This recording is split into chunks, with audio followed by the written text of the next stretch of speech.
যে সমস্ত ব্যক্তিরা অত্যন্ত মোটা, ফ্যাটি, যাদের ফ্যাট শরীরে, তাদের কিন্তু প্রতিক্রিয়ার ইচ্ছা কম থাকে।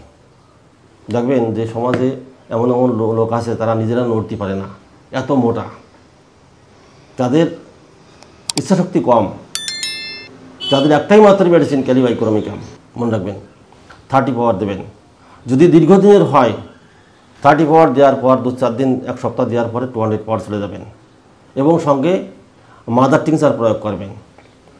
অ্যাগনাস কাস্টাস মাদার দিতে পারেন অথবা অশ্বগন্ধা মাদার দিতে পারেন। যদি মনে করেন যে না আমি অশ্বগন্ধা অ্যাগনাস কাস্টাস একসঙ্গে দেবো, 10-10-20 ফোঁটা করে 3 বার।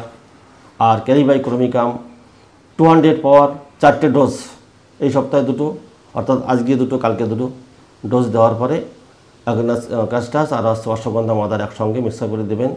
10-10-20 ফোঁটা করে 3 বার। একটু বয়স কম হলে 5 ফোঁটা করে 5 ফোঁটা করে 10 ফোঁটা করে 3 বার।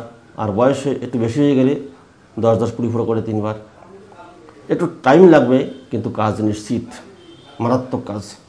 কারণ যেহেতু এই রোগটা কিন্তু একদিনে আসে না, আর তার ফ্যাটও একদিন হয় না, অনেকদিন থেকে তার ফ্যাট শরীরে ফ্যাট জমে, অনেকদিন থেকে সে মোটা হয়, একদিন হয় না, আস্তে আস্তে আস্তে আস্তে জিনিসটা আসে। আর রোগটাও তার কিন্তু আস্তে আস্তে হয়। সুতরাং তার রোগটা সারতেও কিন্তু সময় লাগবে, আস্তে আস্তে সেরে যাবে। আমরা যদি তাড়াহুড়ো করি যে না আজকে খেলাম কালকে সেরে গেল, সম্ভব না, কোনো মেডিসিন সম্ভব না এবং কোনো ডাক্তারই পারবে না।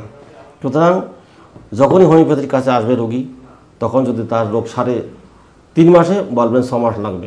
এটা কিন্তু ডাক্তারদের নিয়ম। আমি বিশেষ করে করি যে কোনো রোগ যদি তার 3 মাসে আমি বলি, আমি তাদের বলি 6 মাস। কিন্তু আমার কাছে আলসার রোগীও 3 মাসের মধ্যে ক্লিয়ার হয়ে যায়, আমি দেখেছি। আলসার রোগী 3 মাসে বেশি লাগে না, কিন্তু আমি তাকে 6 মাস বলে দিই। কারণ আরও 1-2 মাস খাওয়ালে তার শরীরটা ভালো থাকে, শরীর ফিট হয়ে যায়। অর্থাৎ কোনো রোগী যখন আমরা দেখবো তখন তাকে লং টাইম দিতে হবে, কারণ তার রোগটা হচ্ছে 2 বছর বা 4 বছর বা 5 বছর বা 1 বছর। তাকে যদি 6 মাস তো অবশ্যই খাওয়াইতে ওষুধটা, কারণ তো রোগ সারবে না। অ্যালোপ্যাথি তো বলবে না যার সাথে সেরে যাচ্ছে, সারে না কিছুই। যতক্ষণ ওষুধের অ্যাকশন থাকে ততক্ষণ ঠিক আছে, পরে যা তাই। কিন্তু আমাদের তো তা না, আমাদের সারতে সময় লাগে, আস্তে আস্তে সেরে গেলে আর পরবর্তীতে সমস্যাটা আসে না। এই হচ্ছে হোমিওপ্যাথি চিকিৎসার সিস্টেম। কিন্তু আমরা ধৈর্য নিয়ে আমাদের আগে দৌড়ে অ্যালোপ্যাথির কাছে শিগগির সারিয়ে আসি, এতে কিন্তু হিতে বিপরীত ঘটে। তার রোগ তো সারেই না, আরও বরং 1টা থেকে 5টা রোগের উৎপত্তি হয়।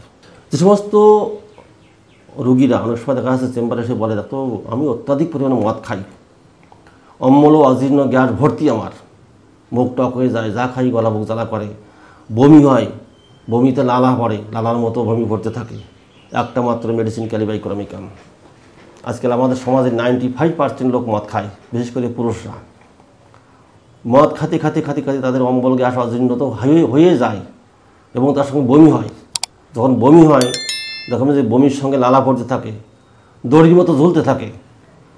একদম চোখ বুঝে ক্যালিবাইকোরমিকাম দিয়ে দেবেন, কোনো কথা বলার দরকার নেই, শুধু জিজ্ঞেস করতে তোর বমি হয় কিনা এবং বমির সঙ্গে লালা পড়ে কিনা, কোনো কথা নেই, একদম ক্যালিবাইকোরমিকাম। যারা মদ খায় তাদের আগে চিন্তা করবেন যে ক্যালিবাইকোরমিকামের পেশেন্ট এটা, এবং সিমটম জেনে তাকে মেডিসিনটা দিয়ে দেবেন 30 পাওয়ার দিনে 2 বার, সকালে বিকেলে। আর তার সঙ্গে দেবেন যদি পায়খানার সমস্যা থাকে, হজমের সমস্যা থাকে, যেটা আমি আসুক না কেন, মাদার টিংচার, নাক্স আসতে পারে, আমলকি আসতে পারে, রবিন আসতে পারে, ক্যারিকাফি আসতে পারে, যেটা আসুক না কেন সঙ্গে মাদার দিয়ে দেবেন, দেখবেন রেজাল্ট কাকে বলে, মারাত্মক রেজাল্ট আসবে। সুতরাং প্রত্যেকটা মেডিসিন যখন প্রয়োগ করব তখন রোগীর সমস্ত ধাতুগত লক্ষণ, চরিত্রগত লক্ষণ, মানসিক লক্ষণ সব জেনে কিন্তু প্রয়োগ করতে হবে, তাহলে কিন্তু 100% সাকসেসফুল, শিওর, কোনো ভুল নাই।